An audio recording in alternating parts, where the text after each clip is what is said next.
thing. Yeah, so welcome again. And today we have 5 amazing speakers. Myself, Polina Beloborodova. I am in my 4th year of social psychology PhD at Virginia Commonwealth University, working with Dr. Kirk Warren Brown. I pass the stick to Nabila. Nabila, could you please introduce yourself? Yes, thank you, Polina. I'm Nabila Jahan. I am a clinical psychology graduate student, and this is my 6th year. And I work with Dr. Kirk Warren Brown and Dr. Bruce Ribergic. Yeah, thank you. Steven, you're next. Hi, everyone. My name is Stephen Gibson. I am a 4th year doctoral candidate in the developmental psychology program, and I work with Dr. Fantasy Lozado. Excellent. So Hadley. Hi, my name is Dr. Hadley Rehrig. I am a 1st year postdoc, currently working at the Center for Healthy Minds at University of Wisconsin-Madison. However, I used to be a graduate student at VCU Psychology Department, where I worked with Kirk Warren Brown, and I was in a lab with Polina and Nabila. Yeah, thank you, Hadley. And now Melissa. Hi, my name is Melissa Avila. I'm a much older student in the clinical psychology program here at VCU in the adult track or the behavioral medicine track, what we call it, in Dr. Rosalie Corona's lab. Yeah, thank you. So yeah, we will move to our agenda. So in this webinar, we are going to discuss the topic that's rarely discussed in academia, the topic of money. So we will tell you about funding your PhD applications, then funding during your PhD program, and we will talk a little bit about how much money you will be making as a psychology professor or a psychology postdoc after you finish your PhD program. We will mostly, we have several slides, but we will mostly share our knowledge by talking. Yeah, but we will include the additional opportunities that we will tell you about into this presentation, and then we will share this presentation and our previous presentations from this webinar cycle. So we will share it to your email, and also we will share the recording. So if someone didn't have a chance to stay for the whole duration of this meeting, or you have friends who can be interested in this, then you can share the recording with them. It will be on YouTube. So we will start with the approximate PhD application budget. This is how much money I spend on my applications. Since the majority of you, I guess, are not international candidates and you're applying from within the US, you will spend less money on it. But still, those are the expenses that I had when I was applying for the PhD. So I spent a few bucks on the graduate admission essays book by Don Asher, and it was a great investment. It's really cheap, and you can probably find this book for free in your library if you're a VCU student. This book, you can find this book in the VCU library. So this book was very important for me in writing my statement. So the statement of purpose or personal statement. So this book is a great resource for that. Yeah, about the colors on this slide. So the expenses that are in red were the ones that like you will likely spend this while you're applying for a PhD, although Nabila will tell you about how to reduce your application fees, but you will be paying some of those. Then you will be paying for the GRE send out to the universities. Then the expenses in blue are not like mandatory, but this will something that you may need to spend to apply for a PhD program, and the ones in black you probably won't need to do it. So in my case, I spent quite a lot of money on the GRE. I took the GRE psychology because my undergrad and master's was not in psychology. So I thought, okay, to prove that I know psychology, I have to take this. But then I realized that I didn't have to, because many programs tell the applicants explicitly to not send them the GRE psychology scores. So you may skip this and don't take the GRE psychology. Then I took the GRE general test twice, and it used to be $205. Back then, I don't know what's the price now, but probably it's around the same amount. And I took the TOEFL. So those of you who are in the US, you don't have to take TOEFL, but I had to since I'm an international candidate. Then I bought some books to prepare for the GRE psychology. You can skip those and not have those expenses. What was useful for me was to pay $20 for this Score It Now online GRE essay writing practice. So this was pretty useful for me. Then I bought the GRE analytical writing books, both for about $11, and I could have used just the free resources on the internet. So those expenses I could avoid. And then I bought the Magoosh GRE prep book. It's also for the essay, and I could have skipped this as well. So GRE charges you for each additional score is sent out. So you can send 4 GRE scores or 3 or 4 GRE scores for free. So 3 or 4 universities are covered. But then each additional score, you have to pay for it. So since I applied a lot, I sent 13 additional GRE score reports. And it was the same for a TOEFL, but since most of you are in the US, you can skip TOEFL and you won't have to send the additional TOEFL scores to the universities. Then I had to prepare the documents and pay for it. And if you did your undergrad in the US, you will skip this. So I had to submit my Russian diplomas for evaluation, and you don't have to do this, fortunately. And then I had to send documents from Russia by DHL. And as you can see, it costs quite a lot to send your documents internationally. So if you're lucky to be in the US, then you can skip this as well. Then almost all the universities charge you some application fee.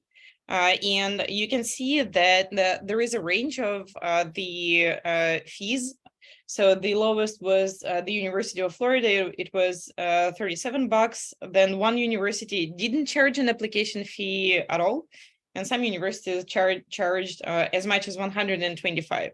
But as I said, we will cover how you can avoid paying those fees, at least in some universities. Then I went to a conference, the European Conference for Positive Psychology, and I highlighted this with blue because I met 2 of my recommendation writers at this conference. And I think those recommendations were really crucial for my application. I don't think I would have gotten in without those recommendations. So that's why I highlighted them in blue. And you might consider budgeting going to conferences when you think about your application budget, because conferences are a great source of connections, and it's pretty useful to go to conferences. And then the rest were my visa fees. And if you're an American citizen, luckily you don't have to pay those. So those are in black as well. So my total was over $4,000. And I think for American citizens, it's like half of this amount, because you don't have all those fees related to visas and document send out and all this. But you can see that applying for a PhD costs quite a lot. And we are here today for you to tell you about how you can decrease those costs. So a lot of the applications are related to how many programs you apply for. And on the next slide, we have some recommendations on how many programs to apply for. I will tell about my experience, and then others can share how many programs they applied for. So from what I read, 10 programs or more is a recommended number of applications, so that you have a decent chance of getting in. And you should have 3 categories of the programs on your list. So category 1 should be like more accessible programs where you have a high chance of getting in. Then programs that are somewhat harder to get in, but you still have a decent chance there. And then have at least one dream program where like you have a low chance of getting in, but by some miracle you can get in. So here's my list of the programs I applied for. And as you can see, I was rejected by most of them, and it's okay. People get rejections, and it only takes one acceptance for you. So accept a lot of rejections and accept losing a lot of money on this. So yeah, Hadley has something to add on this. Yeah. I'll start by saying one thing that I really love about like the panel model is that like speakers have like very different takes on what they recommend. And as I was looking at this, I realized like I actually have like a very different opinion on this matter of applications, like how many schools to apply to and like what kind of schools you should apply to. And I have this opinion because these applications are so incredibly expensive. I'm of the mind that like you should be in contact, with your potential mentor for any program you're applying to, and it should be a good fit, and you should be confident that like there's a good chance you'll get an interview. So I really believe like I ended up wasting my application money because I didn't guarantee those things. Like I applied to schools where I really had like no business applying to those things because I wasn't a good fit. I didn't have like the proper communication lines, and I could have really ended up saving myself, a couple $100. Yeah, Steven. Yeah, I will definitely second that. I think, I think the first choice you have to make when looking at getting a PhD in psychology, right, is the type of training that you want, right? There's really 2 major tracks of like clinical training, and clinical kind of covers clinical programs, counseling, school psychology. Those programs have a additional layer of training as far as like clinical hours, practicum. They have a clinical internship at the end of their program. And there's also non-clinical programs like developmental, like myself, social, and other programs. And the big difference is that in like developmental, I don't do clinical hours. Like I don't do clinical hours as far as like I don't sit in front of other, human beings, and they tell me about their problems, and then we can talk it out as far as that client therapist kind of model. My focus is really on research, classes, and not to say like clinical programs don't do research, because at the end of the day, it's all getting a PhD, but I feel like that's the first choice. And from that, clinical programs tend to be harder to get into. And I think a lot of outlets will say, well, just apply to as many programs as you can. But I really resonate with Dr. Hadley said. It's like, you should be really in contact, because at the end of the day, you're getting a PhD. And what I think all graduate students on this call could kind of agree with is that your advisor, your point person, could really make or break your experience. And you really need to make sure that you and your advisor are on the same wavelength as far as research. And when you really get down to the research that you want to do, there's only so few people that do that. And so you want to make sure, like, I don't know if you're going to, like, for myself, I study racism and how early adverse childhood experiences impact mental health in Black youth. I don't know, like, even though that sounds broad, when I really dive like below surface level in that research, there's only so many people that do that. And I don't know, there's 10 professors out there that would do that as I get deeper into my research. So yeah, and give the floor to someone else. Yeah, thanks for sharing this. I think it really depends on your personal situation. So my situation was that I was in Russia back then, and I understood that the country is not going in the right direction. So I had to be out of it as soon as possible. So this was the year when I had to be admitted to a PhD program. So I was willing to spend more money, but increase the probability of getting in even by just a little bit. But yeah, this is my context. And if you are in the US, if you're an American citizen and you can afford, let's say, being rejected by all the programs you apply for and wait one more year to get admitted to those programs where you really want to go, then by all means do this. Yep, Nabila, you wanted to add something. Yes, so I can actually relate to all of you in some ways. Paulina, when you talked about circumstances, I had a circumstance too. My schools were restricted to certain locations because I didn't want to. My partner was in Pittsburgh at that time, and there was a certain radius beyond which I didn't want to go. So it was restricted to those locations. And so I had to find schools where my interests are matched, and also where there are professors who worked with the lab where I was working as an RA in Carnegie Mellon University. So just to give an overview, like I applied to 15 schools, and I got interview calls from 8 schools, and I got accepted into 4 schools. And now, like, there are ways it played out. I was in a social psych lab during my when I was gaining experience in research before applying to grad school. But then I realized that I was really interested in clinical psych programs. But also at the same time, I was interested in the research that was being done in the social psych program on mindfulness and meditation and things like that. So I applied to programs where there was clinical psych research, and also, there was a clinical psych program, but also social psych research. And sometimes it happened that maybe the social psych research is, the meditation research is happening in the social psych program.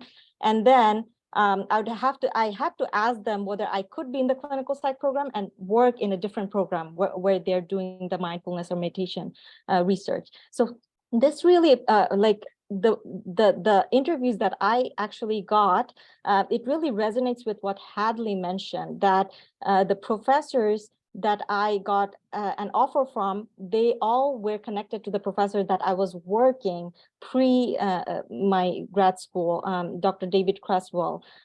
So all 4 invitations that I got for interviews, all of those 4 professors actually knew Dr. Kirk Warren Brown.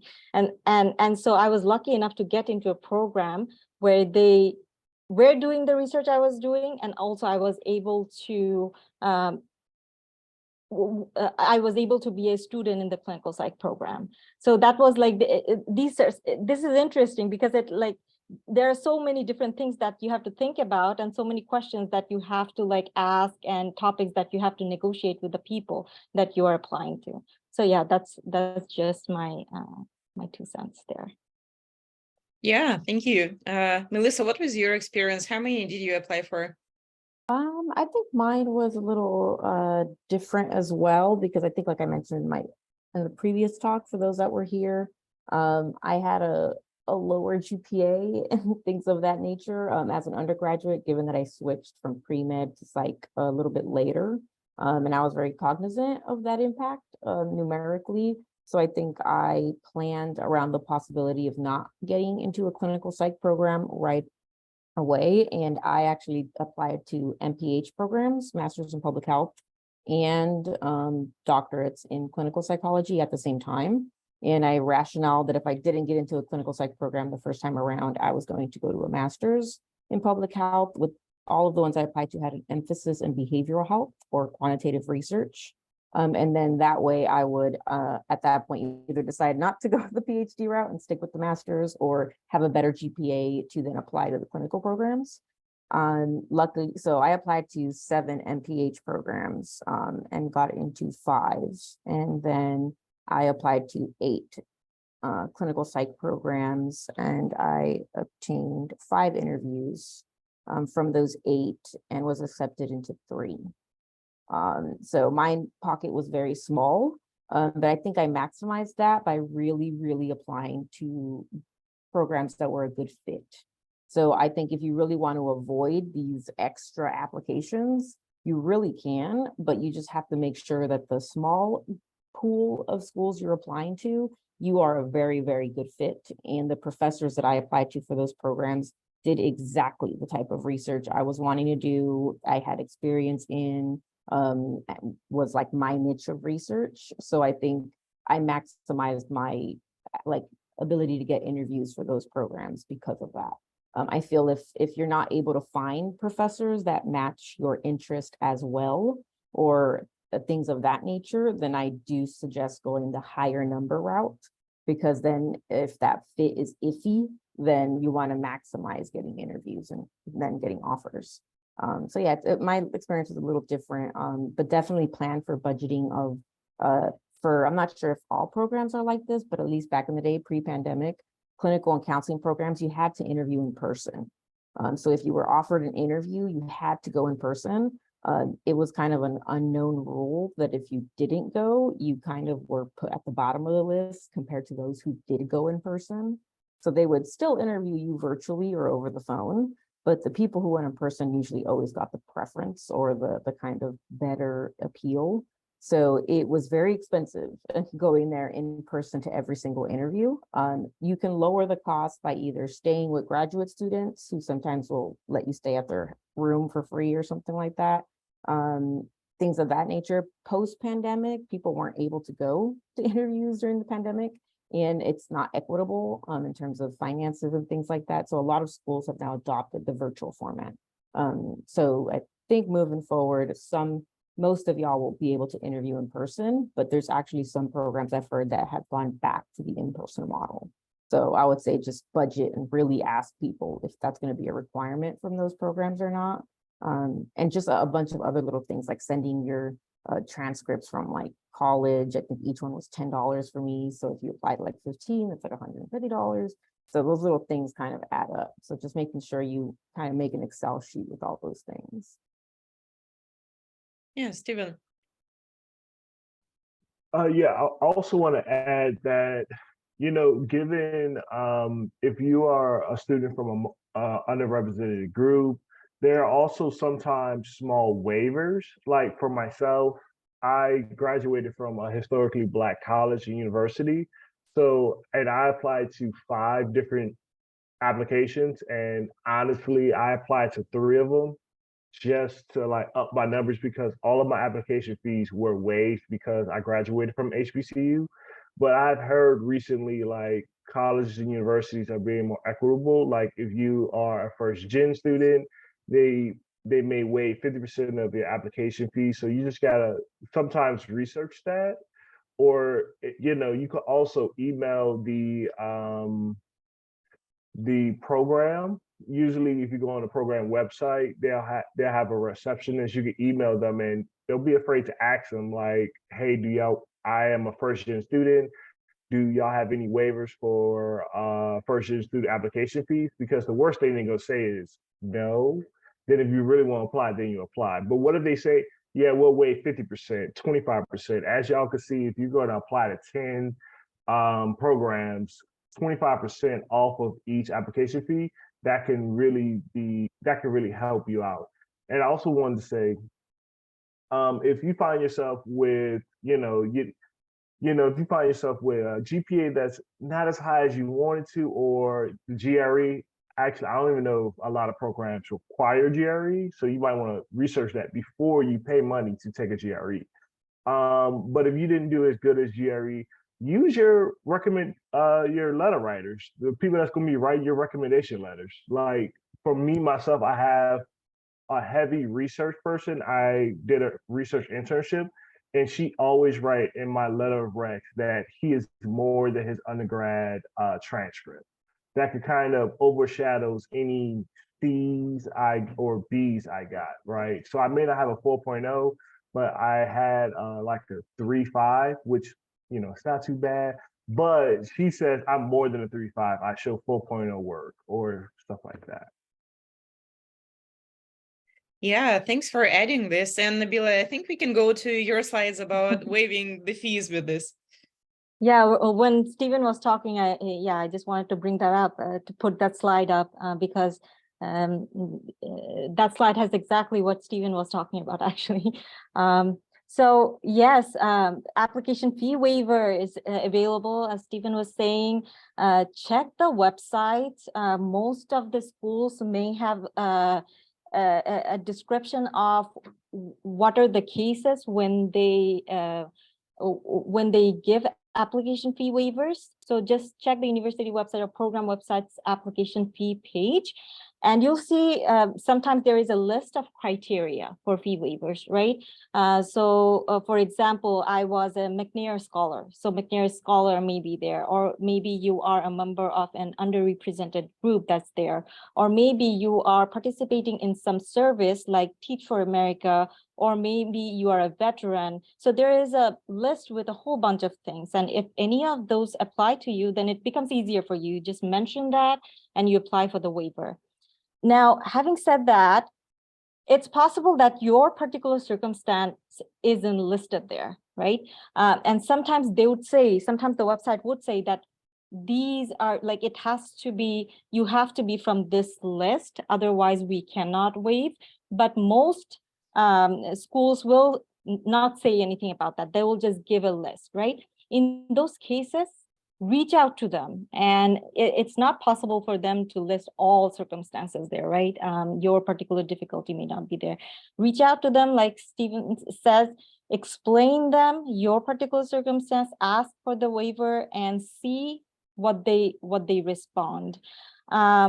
Attach any documentation, by which I mean that when say I applied, I attach my like McNair membership, but also attach any documentation of my proof of income at that time, or proof of income of my family, anything that can show them that I am in sort of a dire need of this waiver there. Maybe you are not in Teach for America, or you're not a veteran, but you're providing some other source, sort of services. Maybe you're volunteering at some places.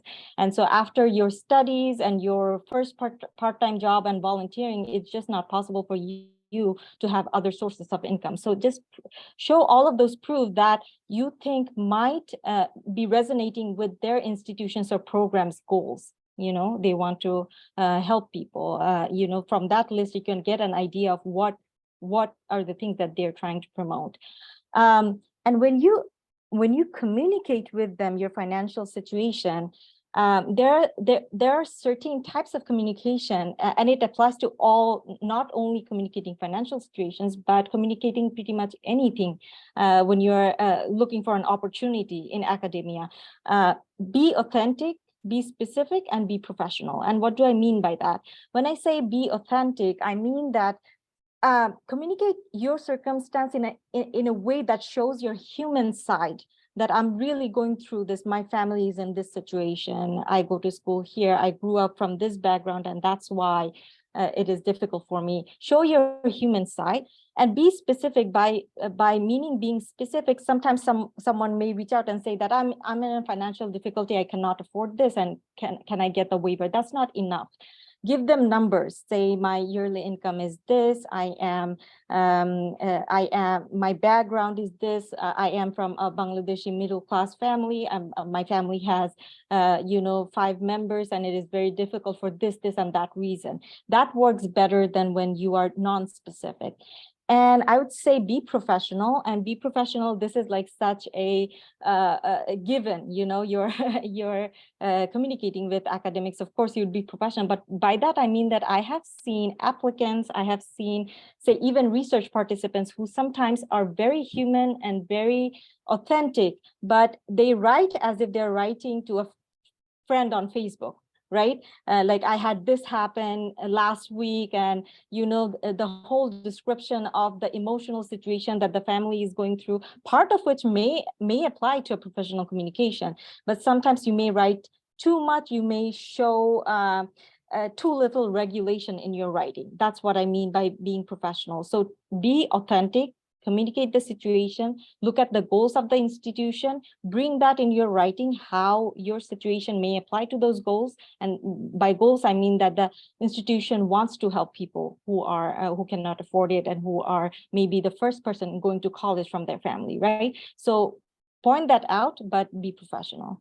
So yeah, that should be it for now, but you have to do your own research. Each website may have different things that they list. So just go in and check out for yourself. Yeah, one advice I can share about spending less time on those letters, because when they pile up, they can take quite a lot of time, is to use ChatGPT. So I'm going to show you how I have been using this to file for those like opportunities and applications and all this. And it looks like I logged out of it, but just give me a second, I will log back in. Yeah, I write a lot of applications for like any kind of scholarships, awards, fellowships, all this, and it takes quite a lot of time. So yeah, let's start a new chat. And sometimes it can just write the draft of your letter to a program, and then you can add your additional information. As Nabila said, the details that we'll give them the specifics, but the first draft. So let's ask ChatGPT to write a draft email to a psychology PhD program.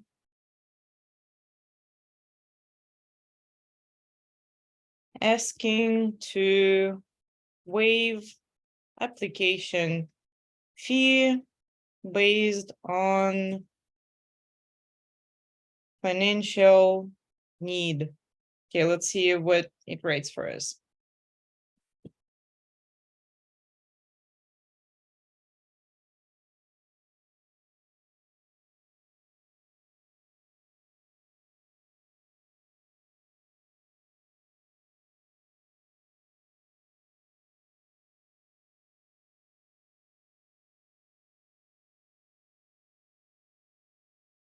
Okay, let's see.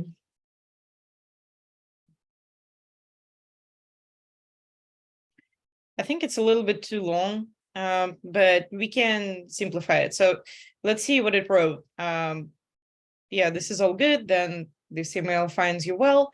Then I like this paragraph that you can just copy this paragraph from ChatGPT and add your details about your personal financial situation and why you have difficulty paying the application fee.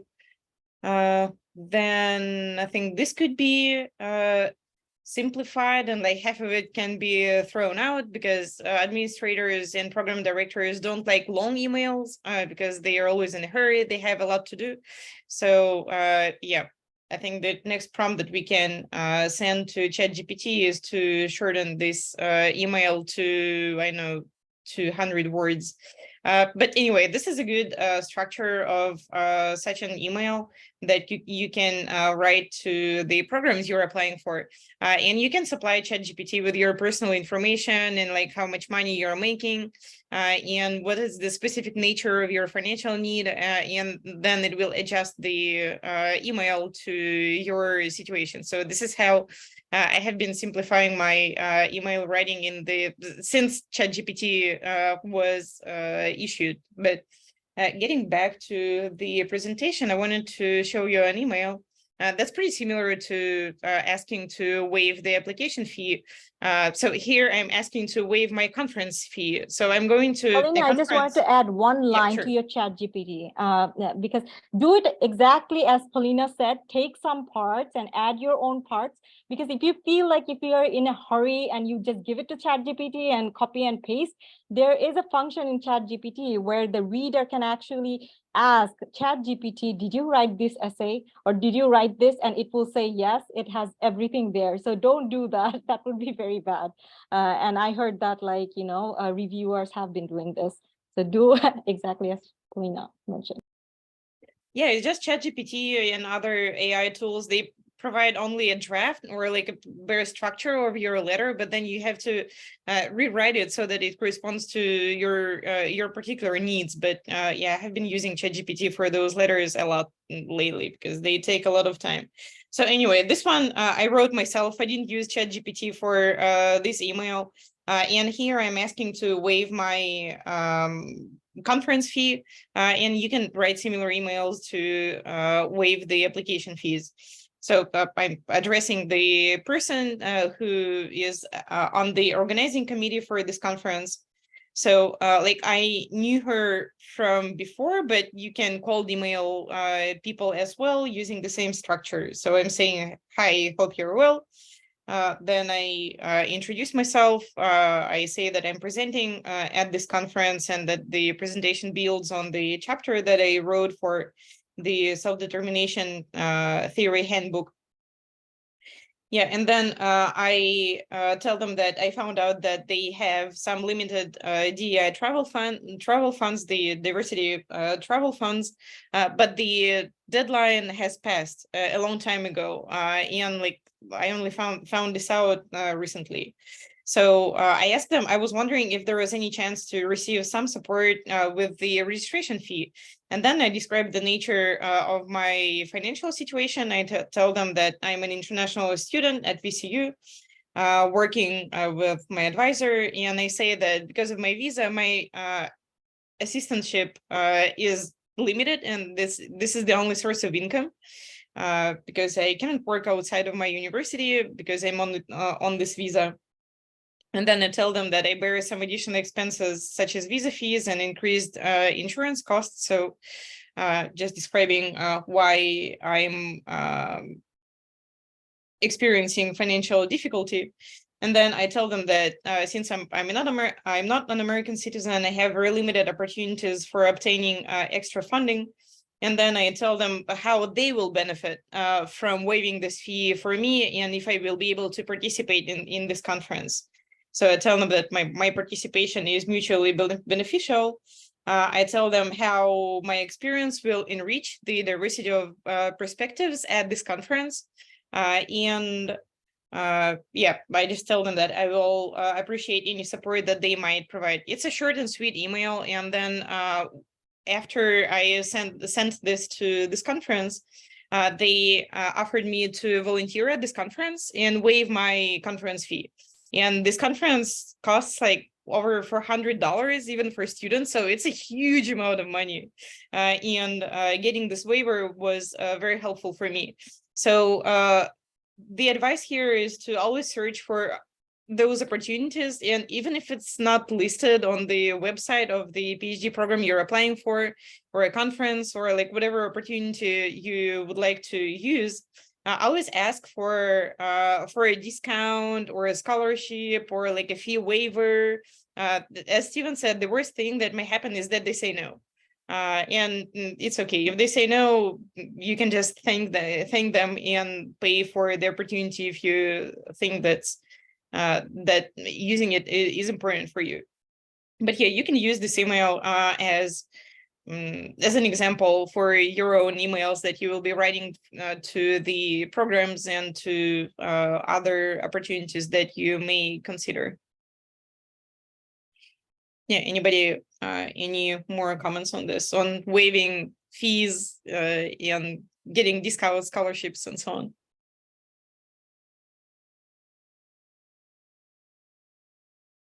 Okay. Let's then move to the slide where we introduce how your funding during PhD will be organized. So PhD programs vary in funding schemes. So I think VCU is pretty typical in this regard. So we will use the VCU example while we discuss this, and we will add more information as we go. So our university guarantees funding for 4 years. So years 1 through 4, you get the funding, that's for sure. And for the 5th year, the funding is not guaranteed. So you have to find your own funding for the 5th year. And you also have to find funding for the summer starting your 2nd year. So your 1st year, the summer will be covered.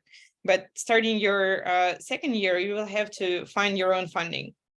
Then funding at VCU comes from teaching 20 hours a week, research assistantship also 20 hours a week, or grants, either your advisor's grant or your own grant. And we will cover the grants in a moment. And then the amount of funding varies. So at VCU, again, this is my financial information from last year from my tax form. Last year, I made 23,000, about 23,000 throughout the year. This includes the scholarship and the stipend and the amount of money that I got during the summer. But then VCU doesn't cover student fees, and now student fees at VCU are pretty high. For 2 semesters, they amount to 4,000, so 2,000 per semester. Then VCU covers your insurance only in part. So insurance is 1,000 more. And then, of course, taxes. And in the end, you get only 15,000 for to cover your expenses. So it's very important to keep in mind that you have to budget for those additional expenses that are not obvious from the beginning. And when you get an offer for your PhD programs, read this information very carefully. They will list all this in the offer, whether student fees will be covered, where summer is covered, how many years they offer you the stipend, and so on. So read this very carefully. And then at VCU, you can work as research assistant throughout the summer. If you don't have your master's degree yet, then your rate will be $13.5 per hour, which is pretty low, but yeah, we get what we get. Then $15 an hour with a master's. And then in some universities, there is some internal funding. VCU has some limited internal funding, but yeah, it is pretty limited. The scholarships that I was able to get at VCU were from $500 to $5,000.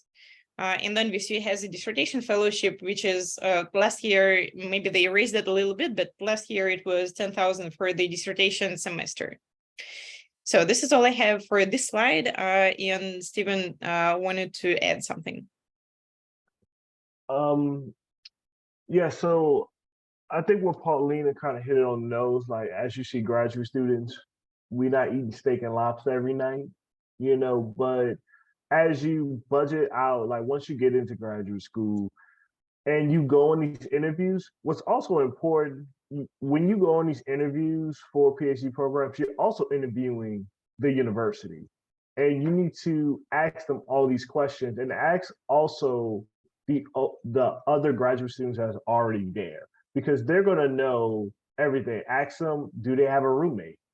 How do they find the money to pay for their fees? How do they have insurance? Like, and what's the insurance, look like? Because if you go into a PhD program, you're also signing up for 5 years. And this is very important for if you're someone who identifies from an underrepresented group or in a marginalized population. You also got to think about the location and the state that the university's in. Is this a place, like for me as a cisgender Black male, is this a place that I can walk down the street and feel welcome and feel safe? Is this a place where a situation could happen if I'm walking my dog? Or if you identify as LGBTQIA+ in that community, is this a place when I go out at night, am I going to feel safe in my environment or even at my university? Like, these are all questions that you have to think about when you're applying. And then we could talk, I mean, money's also good, money's also great, but feeling safe at the university and in the surrounding areas, I feel like it's even more important if you're from an underrepresented group. Yeah, this is a very important note here that, yeah, you should consider money, that also consider all the other factors, because you will be staying at this university for at least 4 years and more than likely for more than that. So the majority of the students do their PhD in 5 years, and some students do it in 6 or even more years. So yeah, you will be spending a lot of time in this area. So yeah, those are very important considerations here. Yeah, Hadley. A couple of small notes to add. And I do really appreciate what Stephen said about sort of thinking about like the safety and the fit. For those who are US citizens, I do find it's like common for people to take out small student loans to supplement that kind of income. I know student loans are already challenging, and like many of us are coming into grad school with student loans already. But they are super helpful if you have other types of financial burdens, such as like car payments, for example. The other point I wanted to make is, yes, it's important to talk to those grad students. Not all students within the same program actually have the same income. Some labs have quite a lot of NIH funding, and so their students will come in on these kinds of training fellowships. And those incomes tend to be a little bit more inflated. Sometimes they have nice little health insurance policies attached to them. So you want to talk to as many people as possible. And then what's nice is sometimes like you can collaborate with those wealthier labs, and they can bring you into their training grants. So just get as much information as possible. I felt like very kind of like embarrassed to be asking those questions. But you know, we're all graduate students. We're all not making a ton of money. We all sort of are encountering these financial burdens, and the more we can talk about it openly and transparently, the more we're going to enable people who need that transparency the most. Yes, and I definitely ask, like Stephen said during those interviews, what exactly the program covers, what they don't cover, research what the part they're not going to cover is going to cost you. And that's very true that each program has kind of like a different base salary. Many programs will also offer you more funding the first year and then taper that down. So keep that in mind. It's kind of like get you in. And also you are possibly able to make different kinds of connections with other faculty. In our program, in the clinical program, there's 2 faculty that have had a clinical training program. So it's not like a traditional research program, like assistantship, but we are kind of considered like a trainee on that grant. And we see patients in different community centers, and that's considered our job. So we work between 16 and 20 hours a week seeing patients, and that's kind of like our assistantship at the time. They're not my mentors, but they just need graduate students to fund that grant. So many graduate students from the department kind of take turns going through that. So even if maybe your mentor might not have as much funding, there definitely sometimes other faculty you can kind of ask around if they need another assistant, things of that nature. And just finding, I'm sure in the next slide, is finding their own funding, like external funding, internal funding. I found the same kind of thing like Paulina found, that it was, VCU does not have that many internal scholarships that you can apply to. I came from UCLA, which has a lot, and I was very shocked because I would have liked to have gotten more funding. And so definitely ask what each university offers and things like that. My stipend was so low one year that I technically qualified for Medicaid. So I've been on Medicaid, and look, we have not had to pay for any insurance costs for the last 3-4 years because I have a chronic illness and my medical costs are very high. So any deductible on any plan ends up being very expensive. So definitely keep things in mind of what your own health is. And I didn't come in with the chronic illness, so I didn't think about these things. It was something I developed here. And I wish I would have thought about how that might have impacted my finances at the beginning rather than be surprised later. Yeah, Nabila, go ahead. Yeah, so I wanted to add to what you all said about asking about funding during the interviews. I want to emphasize that, like, ask the professor who is interviewing you, but most of the time my experience has been that professors generally have a more positive view of like how the environment is for different minority groups or how the financial situation is. And so ask them, but also ask grad students and other students that are there.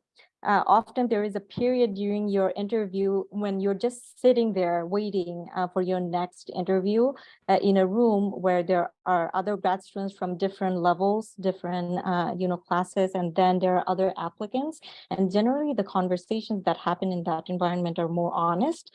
And so feel free to ask questions there, like, do you feel safe? Or like, what is your experience? How far from campus do you live? What is the cost? Like, what difficulties did you face?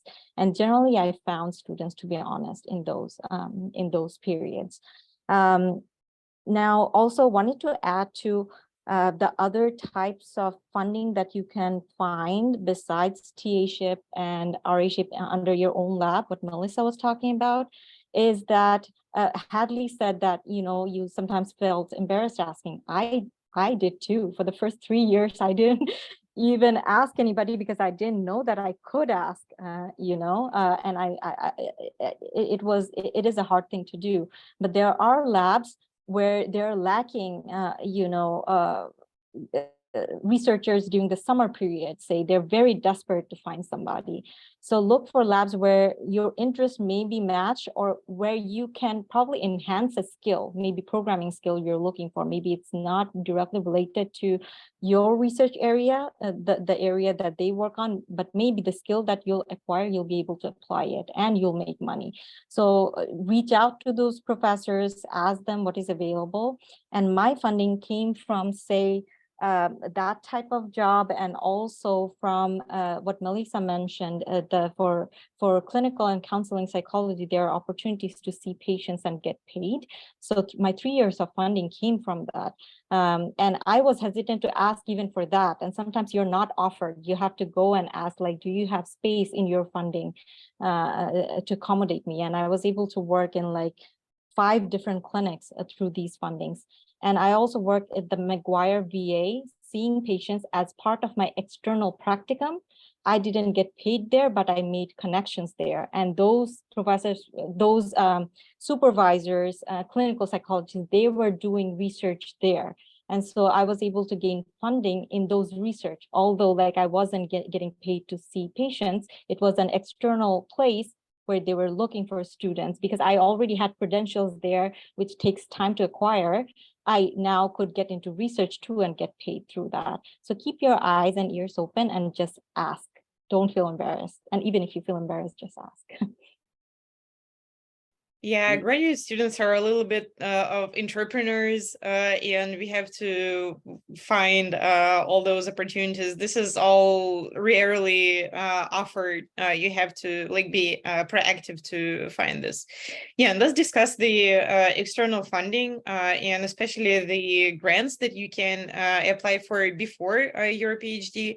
So this is the I think that there are not so many candidates who know about it, but Stephen and Melissa are here. They got a lot of this external funding. So, guys, if you could tell a little bit more about that.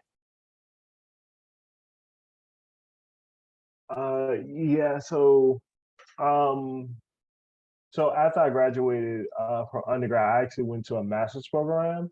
And during that time, before I came to VCU, I applied for the NSF GRFP, which stands for the Graduate Research Fellowship Program. It's a very good program where, you apply, and if awarded, you get 3 years, you have 5 years to use 3 years of funding. And they pay for your student fees. They do not provide health insurance. At least they didn't provide it for me. But it's $34,000, which is your stipend. So it will be a little higher than most universities, like normal, I guess, graduate baseline stipend. And that's a really good program where and also the unique thing about that is you propose, like, you have to put forth, hey, I'm gonna do this project, and that's part of your application. But the great thing about it is you don't have to do it. Like, I proposed a project based on a master's thesis, and I never had to do the project. So they just want to see you can put forth a grant or a fellowship application. After that, my funding ended in 2022. So last year, also during my last semester, I applied for NIH F31, which is another like dissertation fellowship, and I was awarded that. And that was a good 2 year.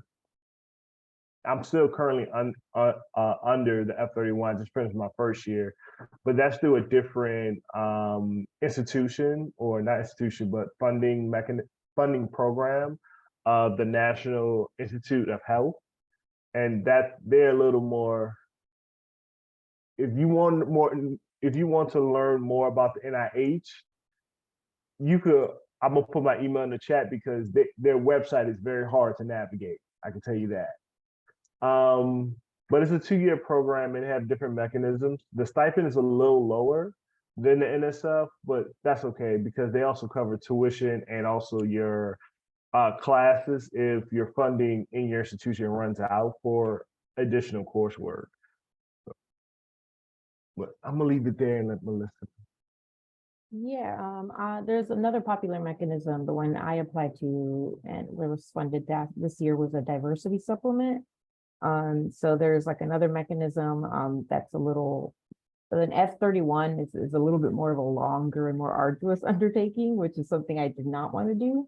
And I only had one more year of, I wish I would have investigated these programs sooner. And just committed to applying. These applications are very long. I think my diversity supplement ended up being about 60 pages. 60 to 80 pages, and an F31 is typically a little longer. So I think earlier on in the program, I was daunted by that type of application and just didn't want to commit. And I think at the end, the fear of not having funding just pushed me. So I did a diversity supplement with this, which is a similar kind of approach. You propose a project, but it can be as small as a 1 year project, and it's typically attached to a bigger grant, like an R1 or like a professor's grant. It also made it difficult, which is why it's good when you interview your schools to ask the type of funding your faculty has, because my faculty mentor here at VCU never had NIH funding. So that made it very difficult for me to apply to these F31s and things like that with my mentor because they didn't have any. So I had to rely on these connections and these other faculties. And then I was never able really to establish a very close relationship with another faculty that I felt comfortable writing an F31 with for their grant until this last year when I had my dissertation and was like, I'm going to stop being nice and shy, and I'm just going to ask everybody if they need an assistant. And I wrote it all by myself. I didn't have any faculty help. So I wrote it to myself, and I just emailed a new professor that I had never met and was like, I want to do my dissertation on a topic that's related to the work you're doing. And I wrote a whole diversity supplement on his grant that attaches to it. So there's also those which are a little smaller, but are also good opportunities. And I think you can get them up to 3 years as well. But I definitely recommend if you're very into a faculty degree, like faculty track, if that's where you're thinking of going, F31s are a little better route. I think diversity supplements are more of a training mechanism. So you're training under the larger grant to get different skills like statistics and things like that to build up to bigger research grants. But I don't know if I want to be a faculty, so I was not that crazily motivated about that. There's a lot of different things. Most of my funding came from actually small scholarships. So I think over my years here, I think I got about 50 to 75,000 from external funding, just small grants. So Hispanic Scholarship Fund, the Congressional Hispanic Caucus, the Hispanic Association of Colleges and Universities, just these different types of just smaller foundations for any types of intersectional identities you might have. I have a chronic illness, so there's a foundation with my chronic illness, and sometimes they offer scholarships or disabilities, or my dad was a retired police officer. They even have a scholarship for children of retired police officers. Just kind of looking around and finding things and just applying to them. That also helped me just as an external funding source. Yeah, I'm gonna say one more thing quickly. We have a saying in academia for professors is publish or perish. And that's the same for graduate students. I think one of the biggest things you can do is ask older graduate students or your potential next advisor and get on email listservs. I know that emails are a hard task for some people, but you never know what comes across like SRCD listserv or another listserv. I've received different fellowships outside of the NSF, outside of NIH, a summer fellowship just to do a manuscript that I was already going to do, and they provided $7,000 or $10,000, or come to this webinar, and then you may, we'll provide you a scholarship after. You never know what emails and listservs can do for you, but always also talk to your advisor. And this is why I'm talking about like interviewing the school as well. How do they find the different summer research or summer opportunities for students? Are all the students covered? Or do they cover just 50% of the students? The other 50% of the students who don't get research opportunities have to go work at Chipotle or something to pay for their summer, because you're going to be living there for 5 years. This is not like I move in with my parents. I mean, if you come to VCU and you're from Richmond, save money, go live with your parents. But not everybody's coming back home and have family support at the university. So really just ask, what are the different mechanisms, the external funding and different scholarships, and always have an application ready to go. That's what I was saying.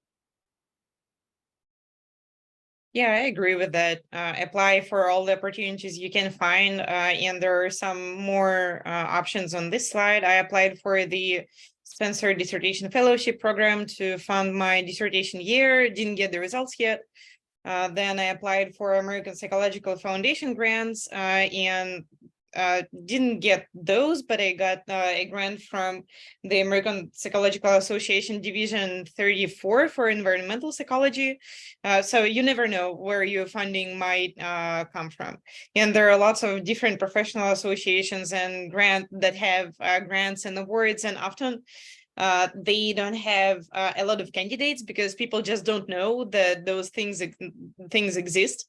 And the competition is pretty low for some of those opportunities. And they sometimes they come without any financial reward, but then you can just put them on your CV. And sometimes they give you extra, like the ones I saw were from $300 to $1,000, sometimes like $2,000. Awards. Yeah, with that, let's go to, unless someone has anything else to add here. Yeah, one more source of funding that you might have during your PhD program is to work as adjunct professor at the same university or in a different school. So Hadley, I know that you were adjuncting at the University of Richmond. So could you tell us more about that? Sure. Yeah, I think this goes to say like persistence pays off. And I know a lot of my colleagues on the panel have experienced that, is, if you really keep putting word out there, more and more opportunities will arise. And so I just made it clear to anyone I spoke to that like my RA-ship that paid $13 an hour was like not a livable wage. For 20 hours a week, and I couldn't really afford to work more than that. And so I was recommended for a full-time adjunct professorship at University of Richmond, which I highly recommend some of these like wealthier private universities for adjuncting, and University of Richmond in particular, and the Jepson Leadership School within it, are really committed to more equitable pay. And so yeah, they had offered me $30,000 in one semester. And so I immediately said yes to that. It was a full-time gig, but it was really good, meaningful work to be the primary instructor at a university. And it was wonderful to make a livable wage. So people are doing that, but you really do need to sort of persist. Get the word out there. If you do have good mentors who are looking out for you, they will keep you in the loop. And so I think in my instance, making those connections was really important so that some of my more connected colleagues and professors thought of me and recommended me and brought my name up. So keep making those relationships, keep being persistent. Be honest if you don't like the job that you're in. Be honest that you're looking for more work. Tell people what you're making so that they don't make the same mistakes as you. Because I only took my research assistant job because a student did before me and she didn't tell me that she was like completely broke. So yeah, should I add anything more to that? Yeah, thanks for sharing that.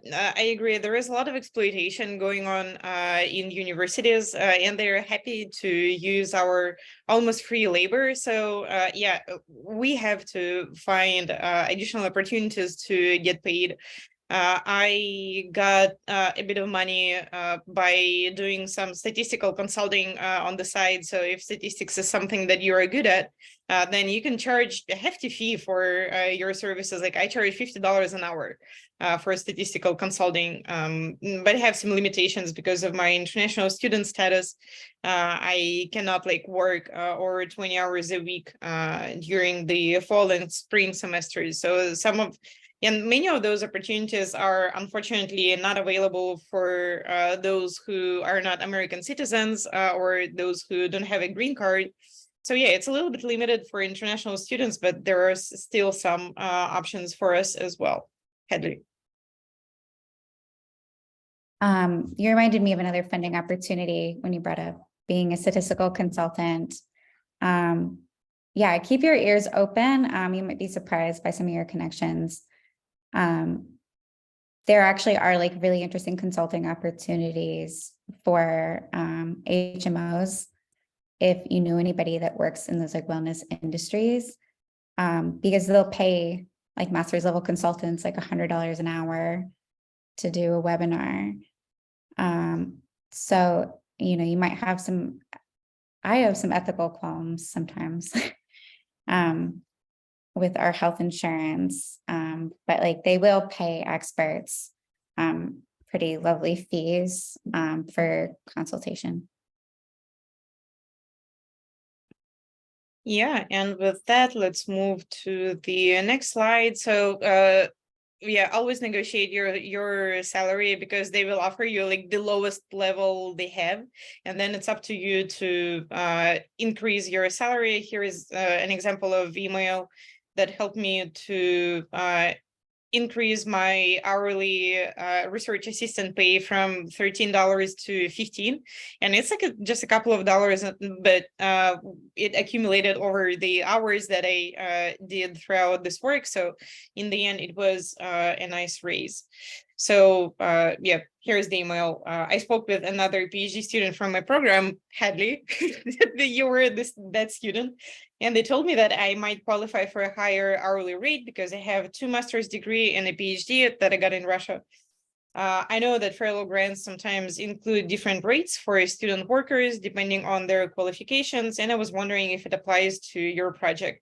I can provide the documents to define my qualifications as needed, and then after this, I got the email saying that they increased my salary. Yeah, so as simple as that. So if anyone else has anything else to add on salary negotiations, go ahead.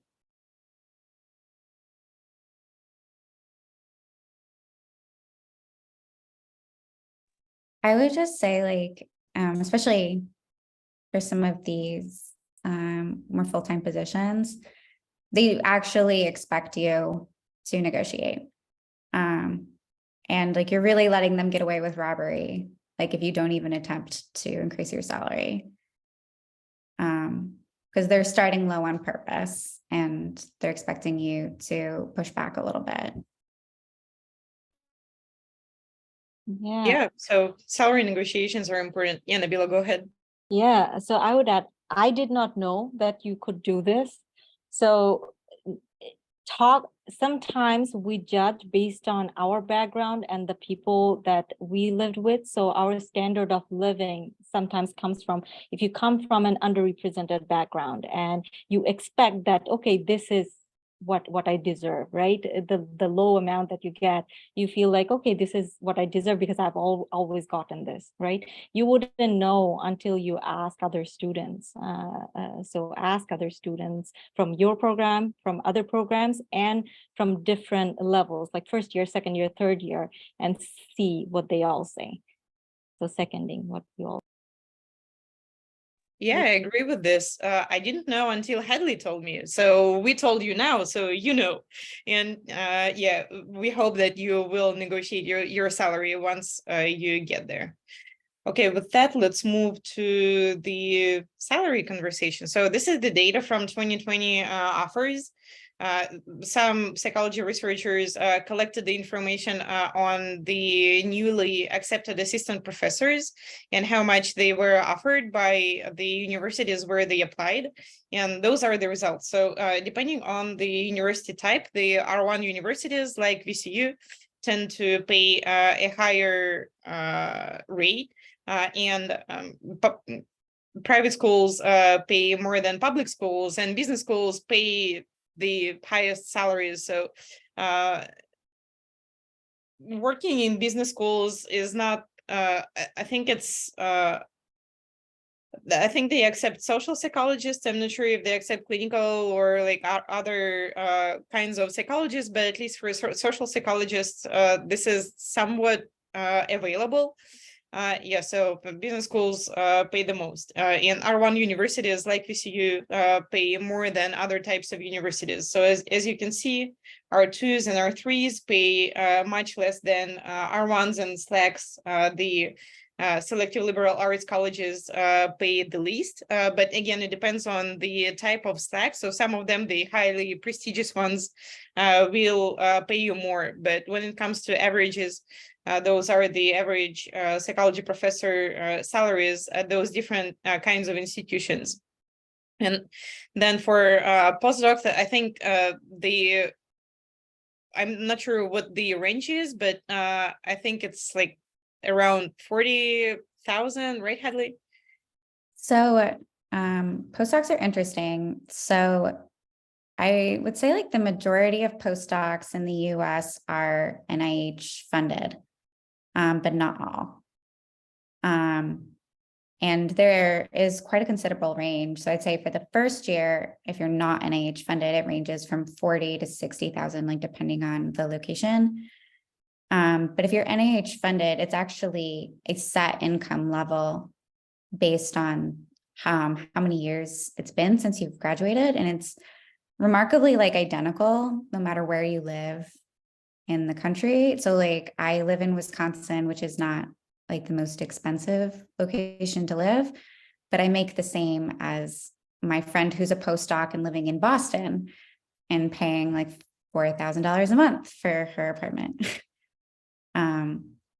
So that's interesting, but at least like you have these kind of automatic wage increases over the years, the longer it's been since you graduated.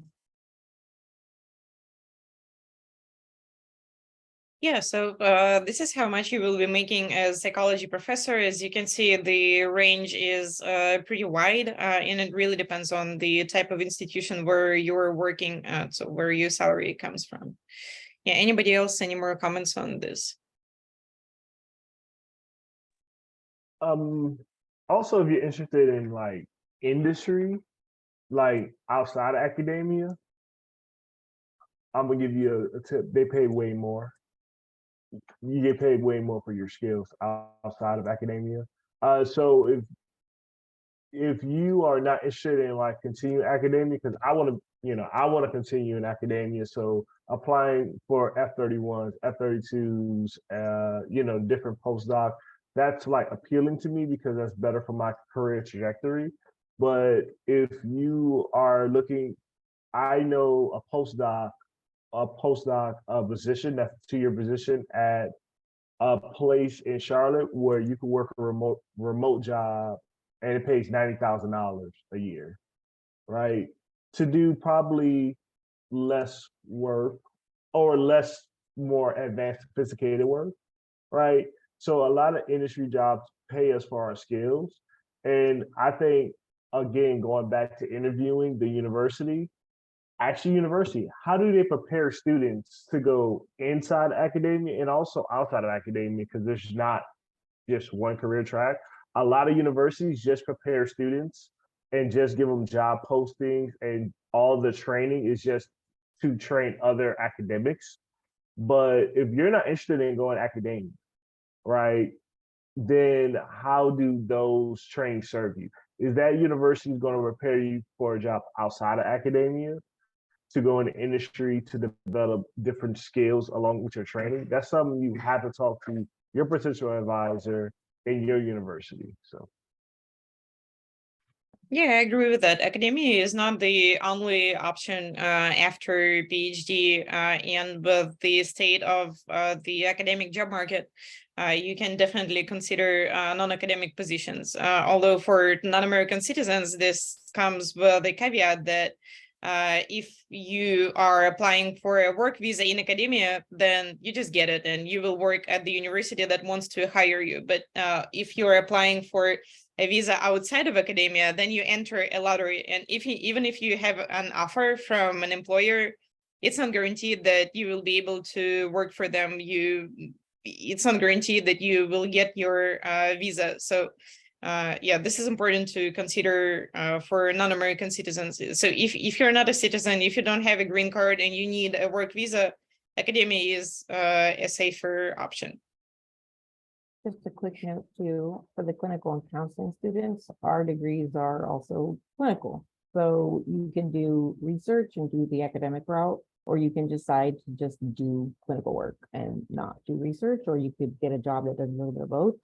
Most at the moment, the clinical jobs definitely pay more than right out of the gate than faculty positions. So it depends on whether, I think our program is a pretty good mix.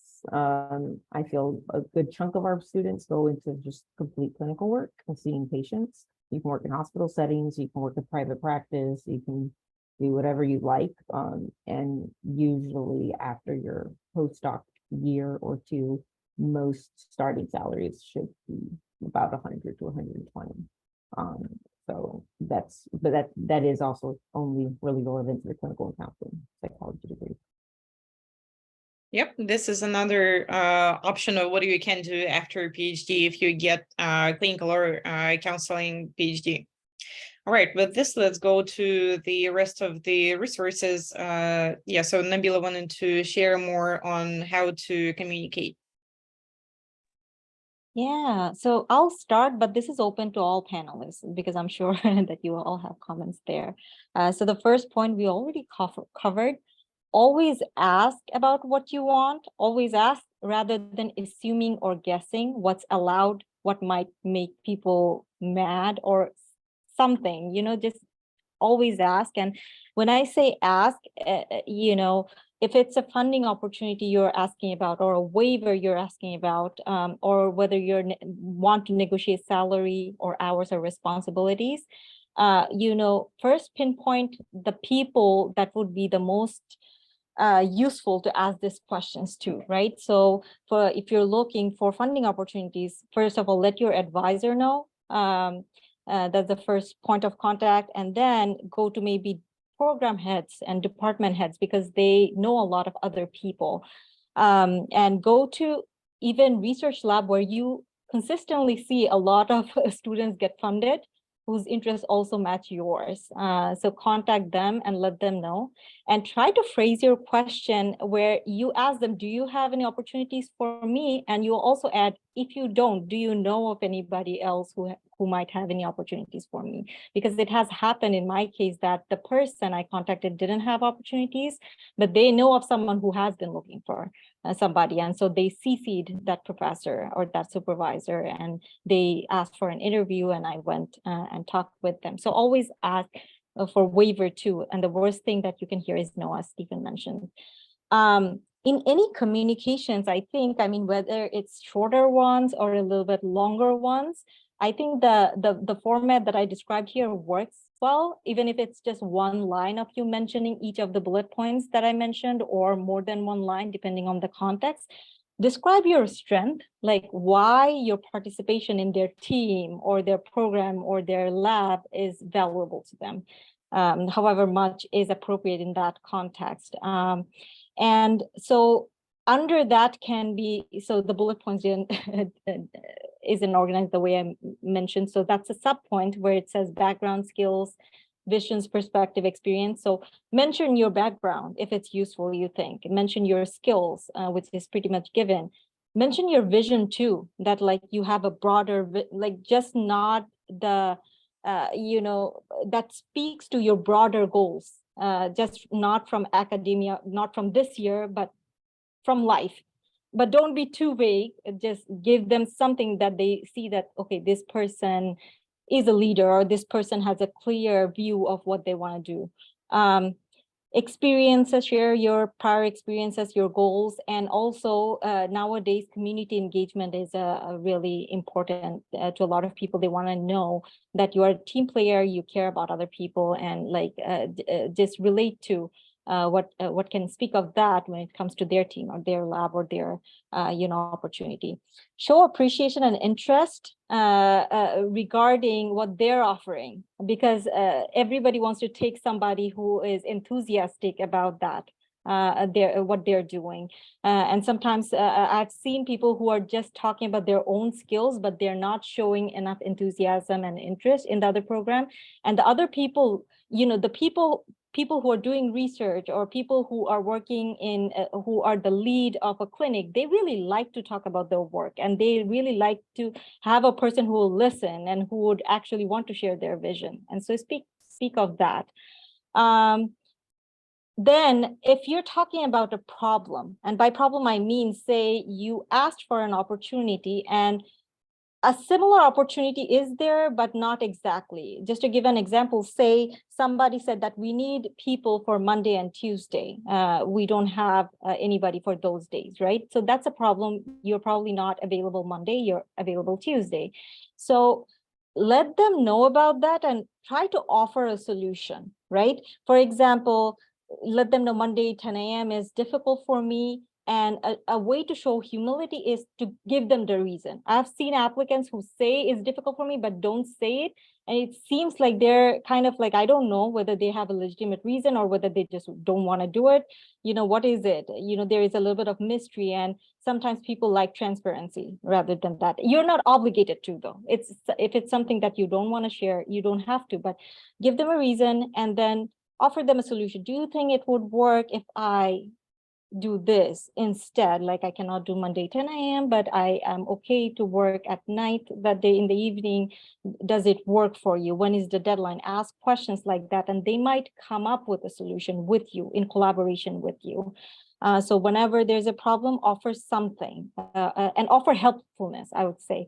So in your communication, that speaks to the next point, show humility, show openness, and helpfulness. So you need to look at your own circumstances, what barriers you have, communicate that with humility and humbleness. And what I mean by that is that I've seen applicants who just, as soon as they see that there might be they might assume that there is an exploitation going on. And maybe they're asking for more hours, but they're not giving enough pay. The communication may sound a little bit aggressive or agitated, right? So I would say that don't assume before you have detailed information about what they're asking and what they're willing to give and what is the situation of the centers. Because I have worked in clinical settings where it's really high pressured, and it's not because of the fault of the supervisors. It's because there are fewer services available than patients. And there are many patients who need help. And the supervisors are really trying hard to help them, and they're working overtime, right? And so it's not really their fault, but it's your decision whether you want to work there, right? So rather than jumping in communication in a way that sounds a little bit like, you are, this is hard, this is that communicate it's hard for you, but gather more information first and try to put yourself in their shoes. And in order to put yourself in the shoes, gather more information for them about what is happening and then decide. I would say that in academia and academic research settings, clinical settings, counseling settings, sometimes it's really high pressured, and that's why people, the authority may not want to deal with a difficult person. If they get a sense from the communication that it might be difficult for them to deal with you, you're probably not being difficult. You're probably being very fair, but they just don't want to go into, a process where they're feeling like they're having to fight with you, right? So present the facts in a way that shows that you're trying to be helpful, you're also looking out for yourself, and you're humble enough that you actually care about their setting and yourself. And again, the last point, be professional in an authentic and caring way. Whatever I already described, that speaks to that too. That being professional piece is that piece where you come off as, you state the facts and you are being honest and you're being helpful towards yourself and others. Anyone else wants to add? You can definitely do that.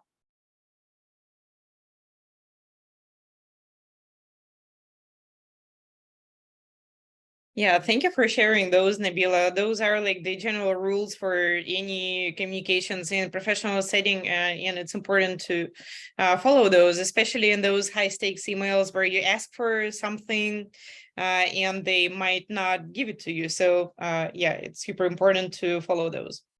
Yeah, with that, we are going to wrap up the webinar. We have some additional resources here that our speakers shared, and we are going to share this presentation with you in a follow-up email where I will be sending all those resources, links to the presentations and links to the videos. Once I put this video on YouTube and it processes, it takes like 10 hours for them to process it. So I'll send you the email later this week. So if you missed something or you need additional resources, we have the links here for you. So thanks a lot for coming, and we really appreciate you being here, and we were very happy to communicate with you and to share our experience. Is there a question answer now? Yeah, if you have any more questions, then we can hang out for a little bit more. And I'm going to stop the recording so that we don't record any questions.